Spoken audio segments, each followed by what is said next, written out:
Hello learners, welcome back to YouTube platform Bright English Hub. Today I am here in front of you with an interesting topic which is reported speech. Reported speech को direct और indirect speech भी कहा जाता है और narrations भी बोलते हैं। आज हम इस लेक्चर में रिपोर्टेड स्पीच, नरेशन या डायरेक्ट इनडायरेक्ट के बारे में समझेंगे कि किस तरीके से जो डायरेक्ट और इनडायरेक्ट हैं वो चेंज किए जाते हैं और क्या रूल्स होते हैं डायरेक्ट से इनडायरेक्ट चेंज करने के लिए, कौन सा टेंस कौन से टेंस में कन्वर्ट किया जाएगा, क्या रिपोर्टेड वर्ब होती है, क्या रिपोर्टिंग स्पीच होती है, किस तरीके से जो प्रोनाउंस है फर्स्ट पर्सन, सेकंड पर्सन और थर्ड पर्सन प्रोनाउन वो किस तरीके से चेंज किए जाएंगे ऑब्जेक्टिव, नॉमिनेटिव और पजेसिव केस में। तो आइए वीडियो को शुरू करने से पहले चैनल को सब्सक्राइब करें और वीडियो को लाइक और शेयर करना ना भूलें। Let us understand about speech. जो स्पीच होती है वो दो प्रकार की होती है, पहला डायरेक्ट स्पीच और दूसरी इनडायरेक्ट स्पीच। डायरेक्ट स्पीच वो स्पीच होती है जब जो वक्ता होता है उसकी जो बात होती है उसे ज्यों के त्यों लिखा जाता है, वह डायरेक्ट स्पीच कहलाती है। इनडायरेक्ट स्पीच वह स्पीच कहलाती है जब जो वक्ता होता है, जो कहने वाला होता है कथन को, उसकी जो बात है उसे कोई तीसरा व्यक्ति अपनी तरीके से बताता है, अपनी तरीके से व्यक्त करता है, उसे इनडायरेक्ट स्पीच कहा जाता है। तो हमने अभी ये पढ़ा कि स्पीच जो होती है वो दो तरीके की होती है, एक डायरेक्ट स्पीच होती है, एक इनडायरेक्ट स्पीच होती है। आइए समझते हैं इस एग्जाम्पल के थ्रू। Ram says Hari will go to school. ये क्या है? एक डायरेक्ट स्पीच है। जब डायरेक्ट स्पीच होती है तो हम उसे कैसे पहचानेंगे? जो डायरेक्ट स्पीच होती है, जो रिपोर्टिंग स्पीच होती है, वो हमेशा इन्वर्टेड कोमास में होती है और उससे पहले जो होती है उसे हम क्या कहते हैं? रिपोर्टिंग वर्ब बोला जाता है। जैसे यहां पर राम सेज क्या है? रिपोर्टिंग वर्ब है और Hari will go to school reported speech है, डायरेक्ट स्पीच है ये। जब हम इसे इनडायरेक्ट स्पीच में कन्वर्ट करते हैं तो राम सेज डेट क्या है? एक कंजक्शन वर्ड है। हरी विल गो टू स्कूल, ये क्या है? ये इनडायरेक्ट स्पीच में हमने इसे कन्वर्ट कर दिया। जब हम डायरेक्ट स्पीच को इनडायरेक्ट स्पीच में कन्वर्ट करेंगे तो जो इन्वर्टेड कोमास होते हैं और ये वाला जो कोमा होता है ये रिमूव हो जाता है। यहां पे ये एग्जाम्पल मैंने लिया, Ram says to me he will return tomorrow. ये क्या है? ये एक डायरेक्ट स्पीच है। तो राम सेज टू मी क्या है? रिपोर्टिंग वर्ब है और he will return to tomorrow क्या है? रिपोर्टेड स्पीच है। और राम क्या हुआ? स्पीकर हो गया जो कथन को कह रहा है, और सेज क्या है? वर्ब है। टू मी क्या है? ऑब्जेक्ट है। इसका एक सिंपल सा फॉर्मूला है जिससे हम आसानी से जो रिपोर्टिंग स्पीच है, मींस जो डायरेक्ट स्पीच है, उसे इनडायरेक्ट स्पीच में कन्वर्ट कर सकते हैं। SON 1 2 3 ये एक फॉर्मूला है, सिंपल सा फॉर्मूला है। मींस जो सब्जेक्ट होगा वो फर्स्ट पर्सन के अकॉर्डिंग चेंज किया जाएगा और जो ऑब्जेक्ट होगा वो सेकंड पर्सन के अकॉर्डिंग चेंज किया जाएगा और जो थर्ड पर्सन होगा उसमें कोई चेंज नहीं होगा। ये क्या है? ये फॉर्मूला है जिसके अनुसार जो सब्जेक्ट ऑब्जेक्ट हैं वो फर्स्ट पर्सन और सेकंड पर्सन में कन्वर्ट किए जाएंगे। यहां पर ये जो टुमारो है इसको क्या कर देते हैं? द नेक्स्ट डे कर देंगे।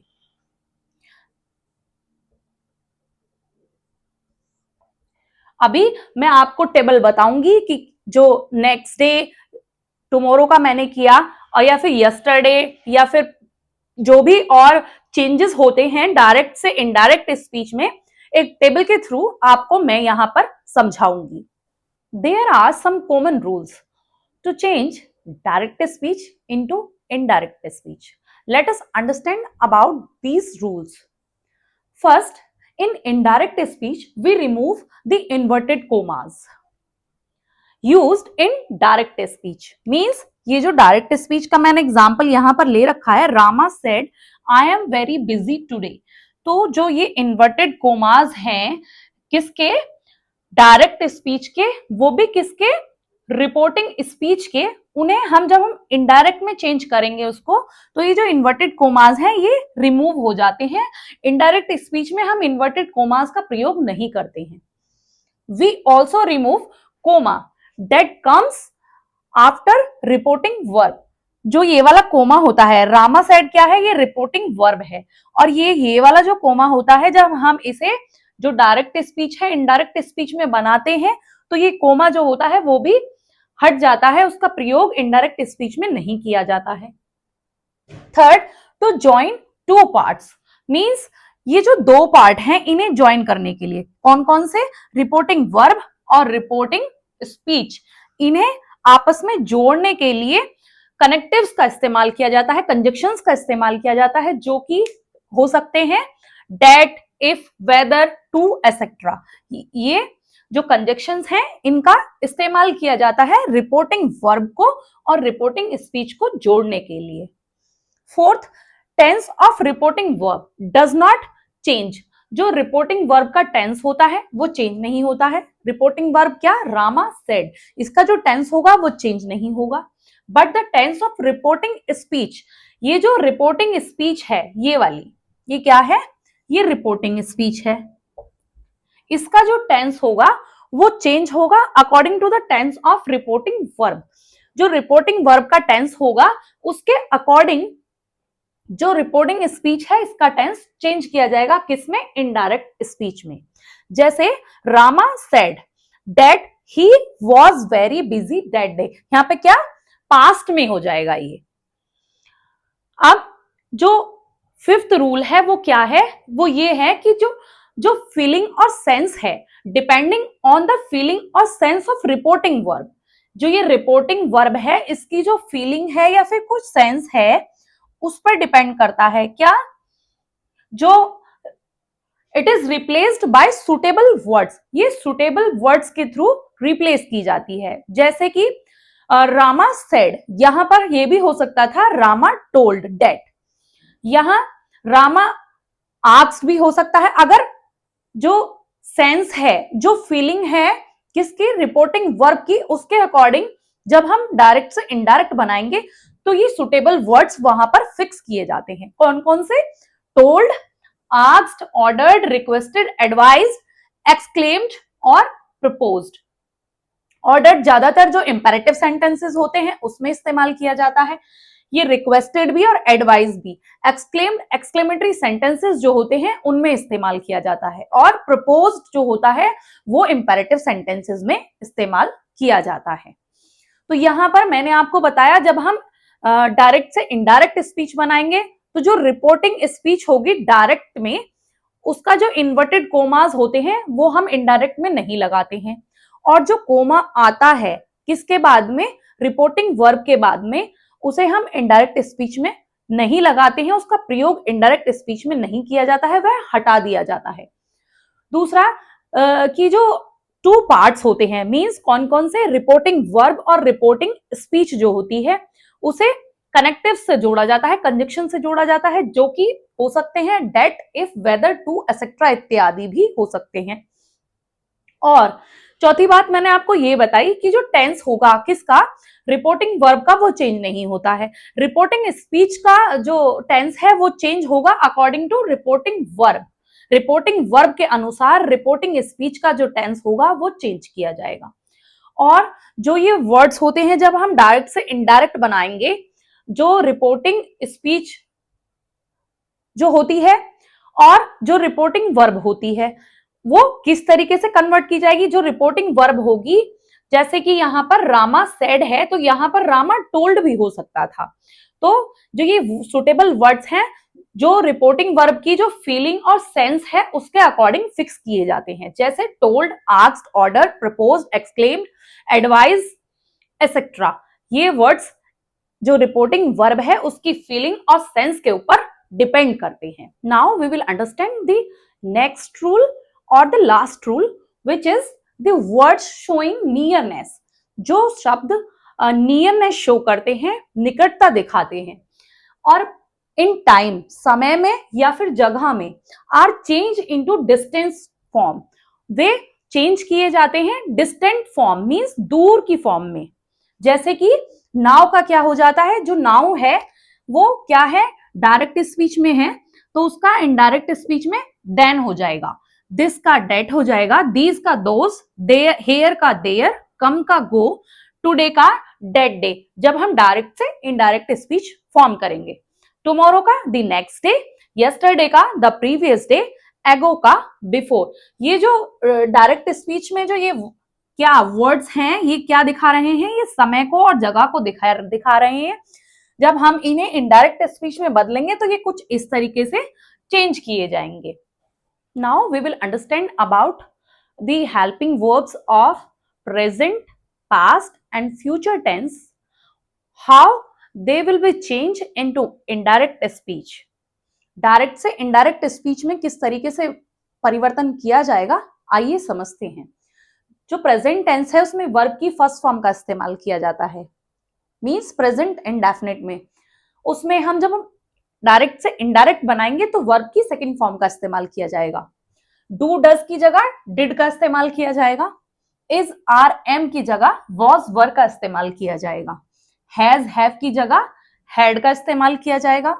ऐसे ही पास्ट टेंस में जब हम वर्ब की सेकंड फॉर्म का इस्तेमाल करते हैं, किसमें, इंडेफिनिट में, तो वहां पर जब हम इसे डायरेक्ट से इनडायरेक्ट में बनाएंगे तो हैड प्लस वर्ब की थर्ड फॉर्म का इस्तेमाल किया जाएगा।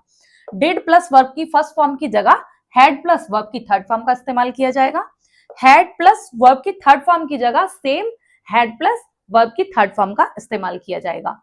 हैज और हैव की जगह हैड बीन और हैव बीन का इस्तेमाल किया जाएगा।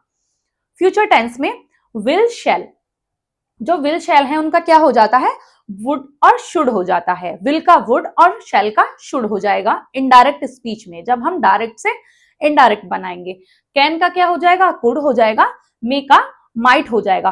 कुछ इस तरीके से जो डायरेक्ट स्पीच है जब हम इनडायरेक्ट बनाएंगे कुछ इस तरीके से फॉर्म की जाएगी, इसके अनुसार जो टेंस है वो कन्वर्ट किए जाएंगे। Now we will understand about the words which are used in direct speech are converted into indirect speech as follows, means जो words direct speech में प्रयोग किए जाते हैं वो indirect speech में किस तरीके से चेंज होंगे वो इस टेबल के अनुसार हम समझेंगे। shall अगर indirect speech में shall का इस्तेमाल की, डायरेक्ट स्पीच में अगर shall का इस्तेमाल किया गया है तो इनडायरेक्ट स्पीच में वो should हो जाएगा। will का would हो जाएगा, may का might हो जाएगा, can का could हो जाएगा, could का could ही रहेगा, शुड का शुड, वुड का वुड ही रहेगा, माइट का माइट ही रहेगा, मस्ट का मस्ट ही रहेगा या फिर हैड टू हो जाएगा, ऑट टू का ऑट टू ही रहेगा, हैज टू हैव टू का क्या हो जाएगा, हैड टू हो जाएगा, हेयर का देयर, नाउ का देन या फिर एट दैट टाइम, दिस का डेट हो जाएगा, टुडे का डेट डे हो जाएगा, टुनाइट का डेट नाइट हो जाएगा, यस्टरडे का द प्रीवियस डे हो जाएगा, लास्ट नाइट का द प्रीवियस नाइट हो जाएगा, लास्ट वीक का द प्रीवियस वीक हो जाएगा, tomorrow the next day, next week the following week, the next month a month after, ago का बिफोर हो जाएगा, दस का सो हो जाएगा, हेंस का हेंस हो जाएगा, हेयर आफ्टर का देयर आफ्टर हो जाएगा और लास्ट मंथ का द प्रीवियस मंथ हो जाएगा। ये जो टेबल में मैंने आपको वर्ड्स बताए हैं जो कि डायरेक्ट स्पीच से इनडायरेक्ट स्पीच में कुछ इस तरीके से चेंज किए जाते हैं, कन्वर्ट किए जाते हैं। अगर ये जो टेबल मैंने आपको बताई है वो आपने अपने जो माइंड है उसमें इजीली ग्रैब कर ली है या अगर आप इसे आसानी से क्या याद कर सकते हैं, तो जो डायरेक्ट से हम इनडायरेक्ट स्पीच कन्वर्ट करेंगे उसमें कोई हार्ड एंड फास्ट रूल नहीं है। ये वर्ड्स जो मैंने आपको बताए हैं इसके अतिरिक्त ज्यादा वर्ड्स नहीं हैं और जो कि डायरेक्ट से इनडायरेक्ट स्पीच में चेंज किए जाते हैं। इसी के अकॉर्डिंग अगर आप इस टेबल को लर्न कर लेंगे तो आप आसानी से जो डायरेक्ट स्पीच है उसे इनडायरेक्ट स्पीच में कन्वर्ट कर पाएंगे। Now we will understand about change in pronouns. जो प्रोनाउंस हैं उनमें किस तरीके से चेंज किया जाता है उसके बारे में समझेंगे। जो नॉमिनेटिव केस होता है, एक ऑब्जेक्टिव केस होता है, एक होता है पजेसिव केस। ये तीन तरीके के केस होते हैं। जो फर्स्ट पर्सन प्रोनाउन है मींस आई और वी, नॉमिनेटिव केस में आई और वी ऑब्जेक्टिव केस में क्या हो जाएंगे, मी और अस हो जाएंगे, और पॉजेसिव केस में माई और माइन हो जाएगा और अस का अवर और अवर्स हो जाएगा। जो सेकंड पर्सन प्रोनाउन है, नॉमिनेटिव केस में यू और दो हैं, ऑब्जेक्टिव केस में यू का यू ही रहता है और दो का दी हो जाता है। पॉजेसिव केस में यू का योर हो जाएगा या योर्स हो जाएगा, और दो का क्या हो जाएगा, दे या दाइन हो जाएगा। जो थर्ड पर्सन प्रोनाउन है, जो कि क्या है, ही, शी, इट एंड दे, ये क्या है, थर्ड पर्सन प्रोनाउन है। नॉमिनेटिव केस में सेम रहेंगे, ऑब्जेक्टिव केस में चेंज किए जाएंगे। ही का क्या हो जाएगा, हिम हो जाएगा, शी का क्या हो जाएगा, हर हो जाएगा, इट का इट ही रहेगा, दे का देन हो जाएगा। अब हम समझेंगे कि जो पॉजेसिव केस है उसमें क्या होगा। जो पॉजेसिव केस है उसमें हिज हो जाएगा और हर का हर या फिर हर्स रहता है, इट का इट्स हो जाता है, देन का देयर या देयर्स हो जाएगा। यहां पर दे, देन, देयर एंड देयर्स, कुछ इस तरीके से जो प्रोनाउंस हैं उनमें चेंज किया जाता है जब हम डायरेक्ट से इनडायरेक्ट स्पीच बनाते हैं, डायरेक्ट से इनडायरेक्ट स्पीच कन्वर्ट करते हैं। I hope the information which I have provided to you about reported speech or narration will be well understood by you. मैं उम्मीद करती हूं मेरे द्वारा दी हुई जानकारी रिपोर्टेड स्पीच के बारे में या नरेशंस के बारे में, रिपोर्टेड स्पीच को नरेशंस भी कहा जाता है, इनके बारे में आपको अच्छे से समझ में आएगी और आई होगी। इसी तरीके से हिंदी से इंग्लिश सीखने के लिए और न्यू फैक्ट्स के साथ लर्न करने के लिए जुड़े रहें अपने प्लेटफॉर्म ब्राइट इंग्लिश हब के साथ। If you like my video, do subscribe my channel, share the video, do not forget to press the bell icon. Stay tune with Bright English Hub. Thank you.